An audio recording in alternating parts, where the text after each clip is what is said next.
Dobrodošli na i24 News English, sem Bianca Zanini.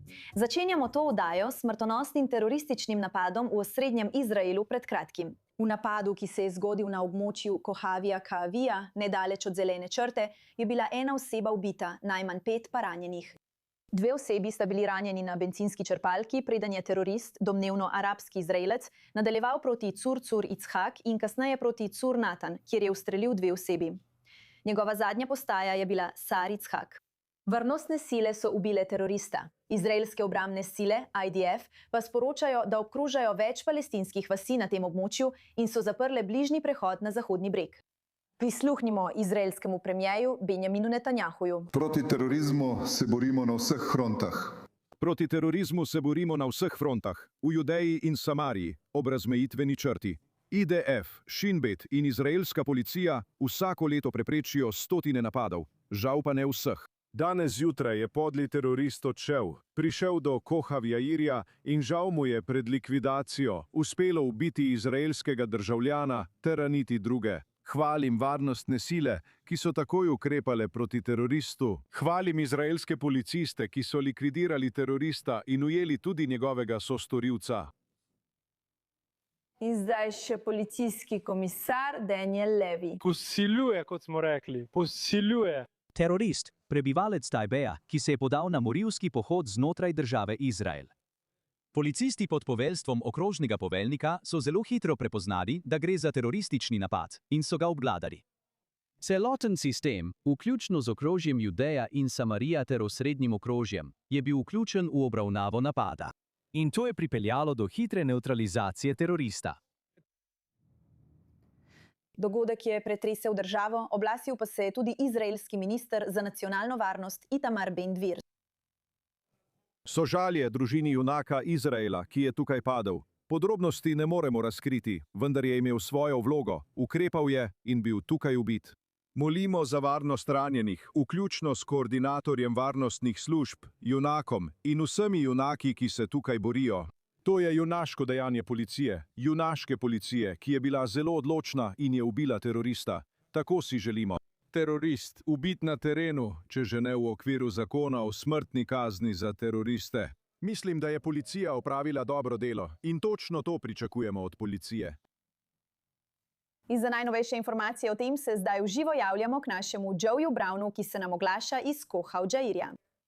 Joe, ti si tam na prvem prizorišču terorističnega napada. Povej nam, kaj veš in katere so najnovejše informacije, ki jih prejemamo. No, najprej vam bom pokazal točno pot, po kateri je ta terorist šel v Kohavjairju. Stopil bom iz kadra.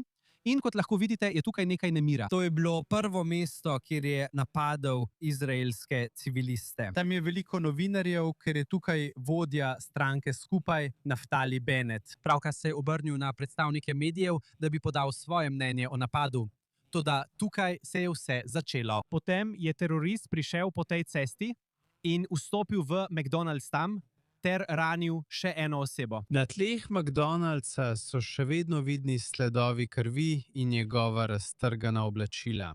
In potem se ni ustavil, ampak je šel naprej po avtocesti tukaj, po avtocesti 5533. Uspelo mu je priti do Cur Itzhaka in ranil je še 2 osebi pri vhodu v skupnost. Nato se je odpravil proti Cur Natanu. Na poti do Cur Natana je uspel ubiti eno osebo in raniti še eno. To je prva smrtna žrtev terorističnega napada v Izraelu v letu 2026 doslej. Potem je terorist nato poskušal streljati na naselje na Zahodnem bregu, tik čez zeleno črto. Imejte v mislih, da smo tukaj na meji med Izraelom in Zahodnim bregom. Uspelo mu je streljati proti varnostnikom tam. Varnostniki so vrnili ogenj in terorist je pobegnil s prizorišča, nato pa so ga varnostne sile uspele obkoliti in ubiti. Vse, kar zaenkrat vemo o napadalcu je, da je arabski Izraelec iz Tajbeja. Uspelo mu je priti sem z izraelskimi registrskimi tablicami. Je prebivalec Izraela. Vemo tudi, da je bila v Tajbeju zaradi vpletenosti v napad aretirana še ena oseba. Imen storilca ne poznamo. Imen žrtve še ne poznamo. Kljub temu je le nekaj ur po napadu tukaj še vedno zelo močna varnostna prisotnost. Veliko policistov in veliko vojakov še vedno patruljira po prizorišču. Videli smo tudi veliko vojaških helikopterjev, ki so leteli nad nami. Želeli so se prepričati, da ni bilo še drugih teroristov. Sprva so poročali, da sta bila vpletena 2 terorista. To ni držalo. Po besedah načelnika policije je bila vpletena samo ena oseba. Ta oseba je bila ubita. A še preden so jo ubili, je uspela ubiti eno osebo in raniti še 5 drugih. V redu, Joe Brown, najlepša hvala za to podrobno poročilo. Kasneje se bomo znova oglasili pri vas. Najlepša hvala. Zdaj pa se povezujemo z dr. Jakovom Seligmanom, travmatološkim kirurgom in bojnim bolničarjem iz organizacije United Hatzalah, ki je bil na kraju dogodka in se nam oglaša iz Curicaka. Najlepša hvala, da ste se nam danes pridružili. Opišite nam, kaj ste videli v trenutku, ko ste prispeli na kraj dogodka. Hvala, da ste me povabili, žal v takšnih okoliščinah. Da, bil sem eden prvih na kraju dogodka tukaj. Teroristični napad tukaj na bencinski črpalki in pri McDonald'su, kot ste videli. Nato smo nadaljevali in sledili njegovi krvavi sledi. Vse je bilo, kot da bi se čas ustavil. Vsi so se ukvarjali z svojimi vsakodnevnimi opravki, točili gorivo, jedli v McDonald'su. In ta grozni terorist je kar prišel in začel streljati nanje z svojim improviziranim strojnico Karlo. Vse je nekako ostalo tako, kot je bilo. Ranjenim na tleh se je uspelo le plaziti, da bi našli varnost in zavetje. Oboroženi civilisti so vračali ogenj, da bi terorista prisilili k umiku ali ga onesposobili. Nažalost je na prvem prizorišču lahko nadaljeval in streljal naprej v Surid Hats Slat, kjer je naletel na nekatere varnostne sile iz naselij, ki so prav tako vrmile ogenj. Kot ste povedali, je bil eden na naši strani žal ubit, njegovo ime še ni bilo objavljeno in hvala Bogu, terorist je bil ubit. In kot ste rekli, poskušamo ugotoviti, ali je bil še kakšen terorist ali ne in zagotoviti, da so vsi v vseh naseljih varni. In kaj vam je najbolj ostalo v spominu na prizorišču, ko se je vse to zgodilo? Oprostite. Kaj vam je najbolj ostalo v spominu? In ko boste šli danes spat, kaj vam bo ostalo v mislih? Česa se boste spominjali s prizorišča danes?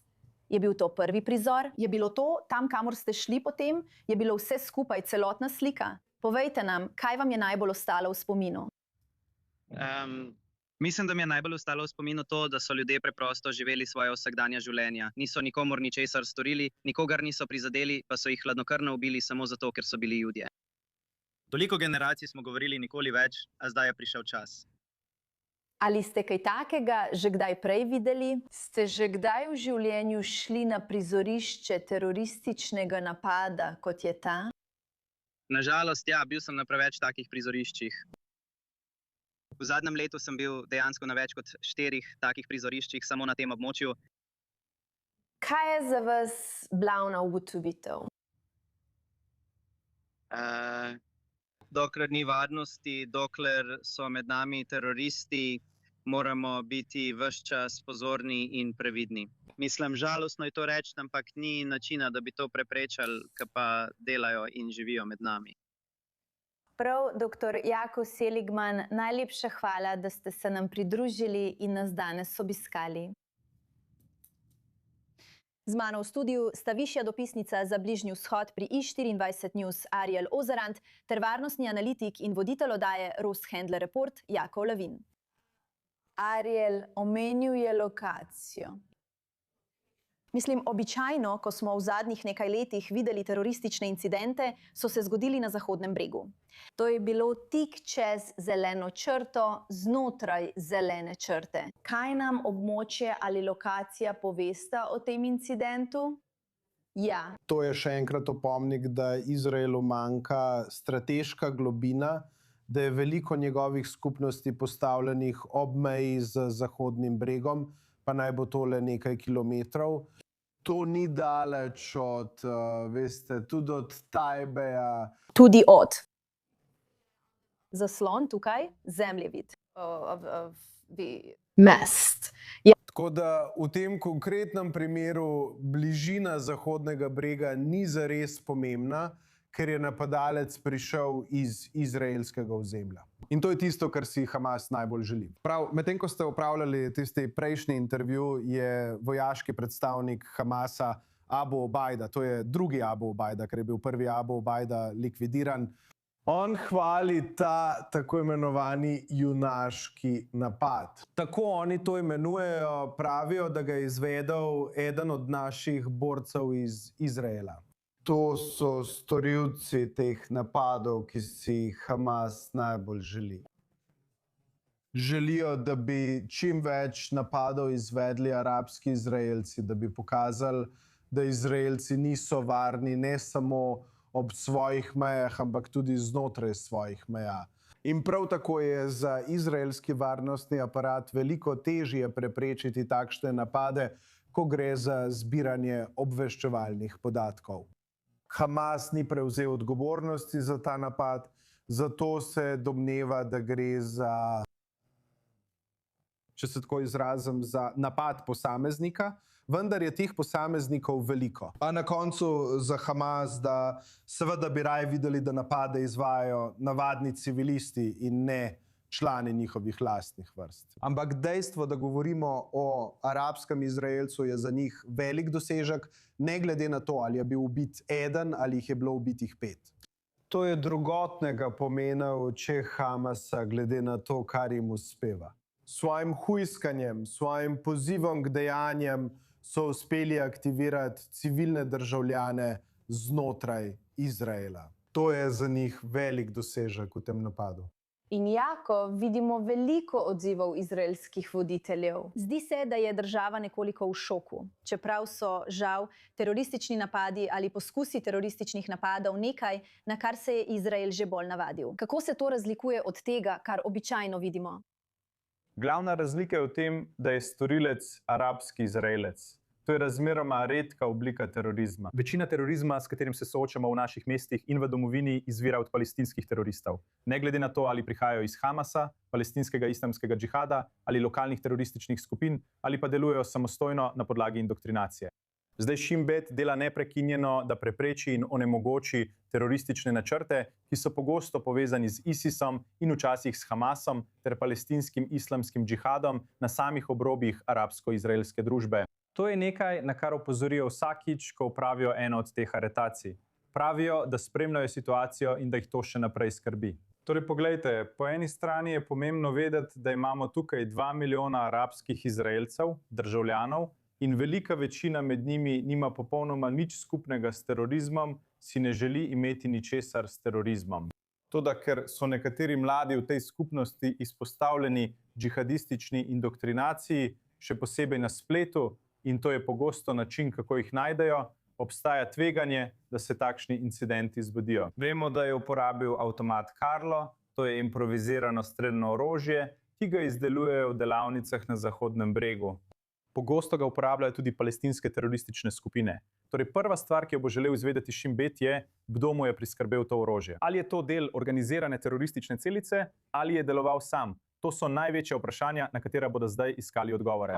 In kasneje mislim, da bomo, ko bo preiskava napredovala, dobili vedno več odgovorov. In mislim, da bomo slišali tudi voditelje izraelske arabske skupnosti, ki bodo obsodili ta napad in spodbujali sobivanje. Tako da pravzaprav se tega dotikate zdaj. Kar lahko pričakujemo od zdaj naprej? Vemo, da je policija v Tibeju aretirala še enega osumljenca. Kaj lahko pričakujemo od izraelske policije in izraelskih oblasti zdaj? Obkolili so Tjebe in še nekaj drugih palestinskih mest. Kateri so naslednji koraki, ki jih lahko pričakujemo na terenu? Torej, veste, poglejte, ker gre za zelo ciljno policijsko operacijo, na terenu ne bomo videli veliko. Videli bomo zelo natančne racije na določenih naslovih, vendar ne bodo obkolili celotnega Tajbeha. To je arabsko-izraelsko mesto. To ni palestinsko, veste, teroristično gnezdo. To so ljudje, ki imajo izraelsko državljanstvo in delajo po vsej državi.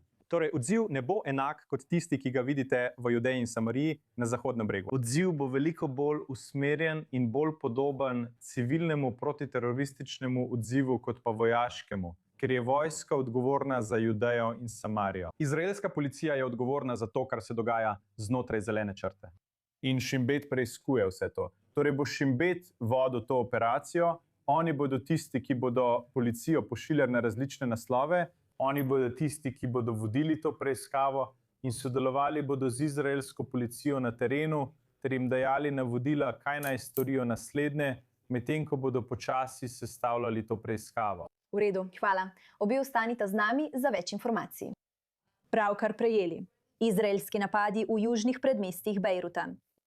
Hezbolah je danes preizstrelil vsaj 2 raketi na severni Izrael, prvič potem, ko sta se Izrael in Libanon prejšnjo sredo dogovorila za novo prekinitev ognja. Rakete so bile prestrežene in ni bilo poškodovanih, vendar to pomeni zaostritev, ki ogroža krhko premirje, ki so ga posredovale ZDA. Po dogovoru bi se Izrael vzdržal širših ofenziv na Bejrut v zameno za to, da Hezbolah preneha z napadi na Izrael in zapusti območja južno od reke Litani. Medtem sta bila 2 izraelska vojaka ubita čez vikend v ločenih incidentih v južnem Libanonu, kjer se spopadi s Hezbolahom nadaljujejo. Vodnik Ohad Yari, star 21 let iz Givatajma, in kapitan Shahar Ganla, 23 let iz Natula. Še vedno sta z mano v studiu Jakov Lapin in Ariel Uzeran.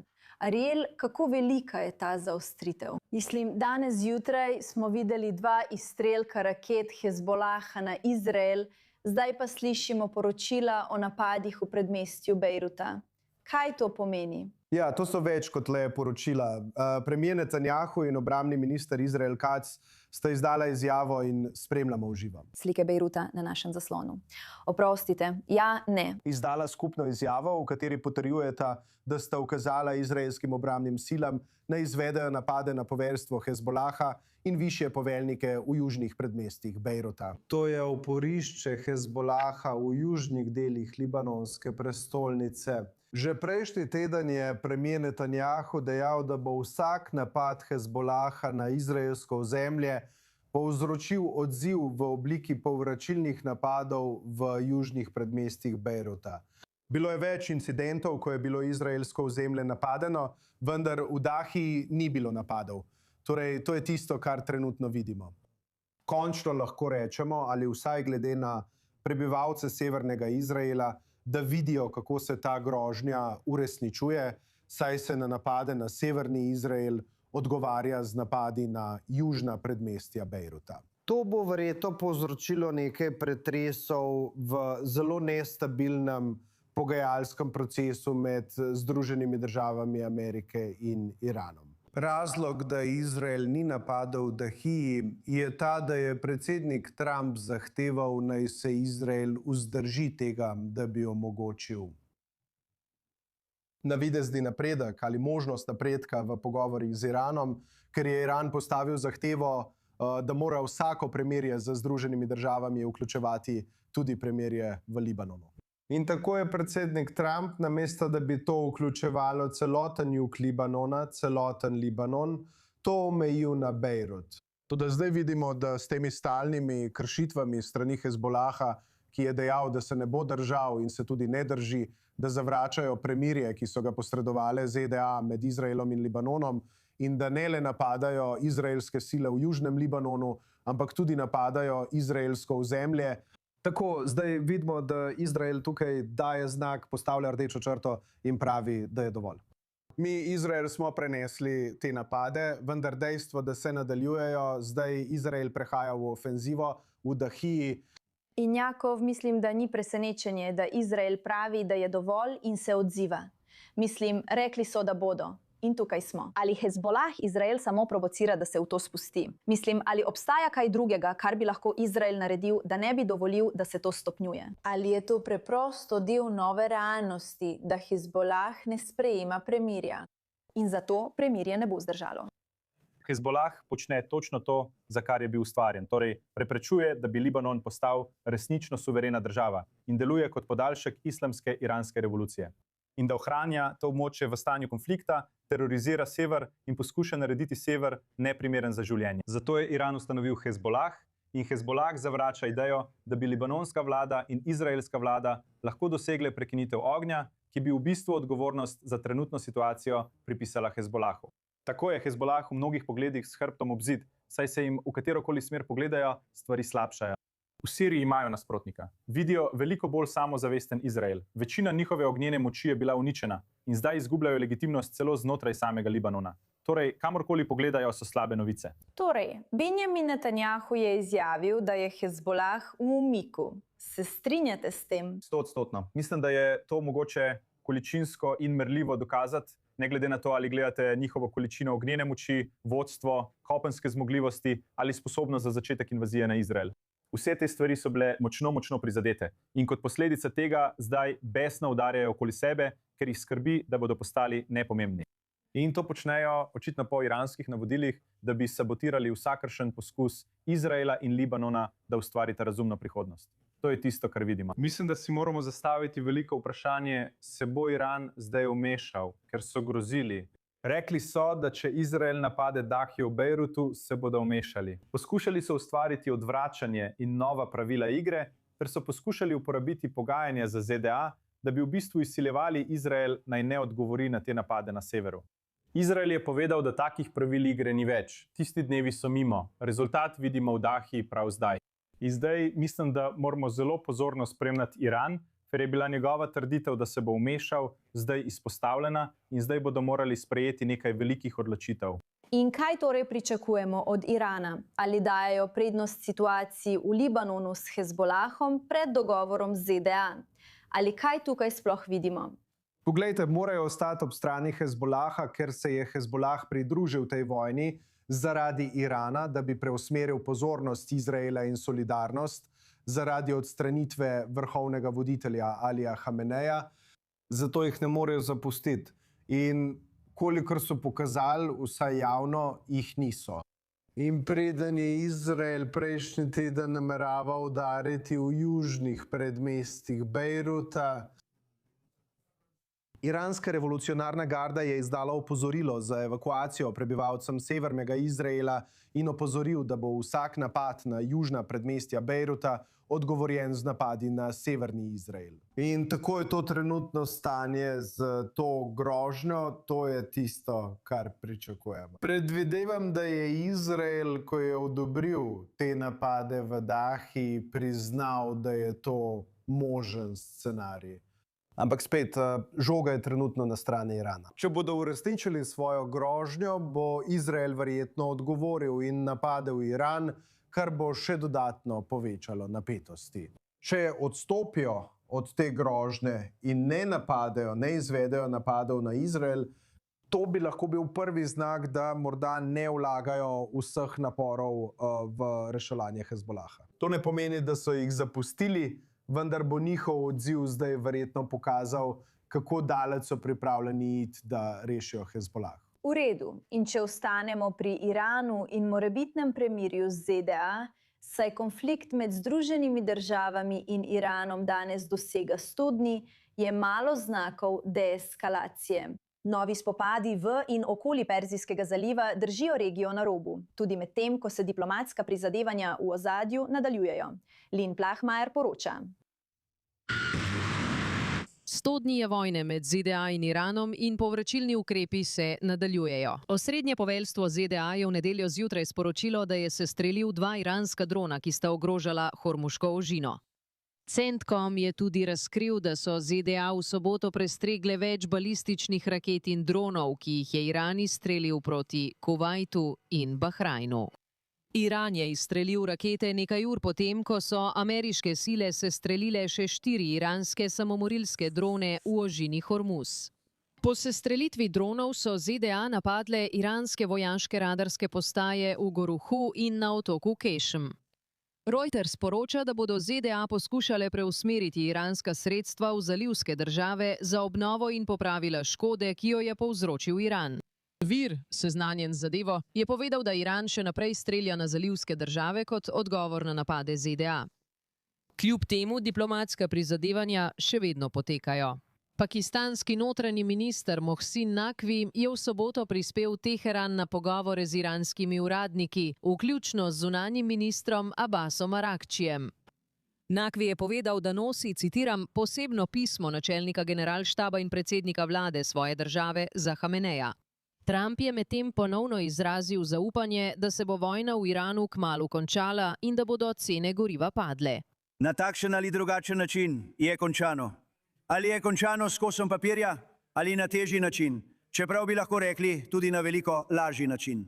In tako kljub nenehnim diplomatskim prizadevanjem konflikt zdaj vstopa v drugo stotino dni brez jasne poti do deeskalacije.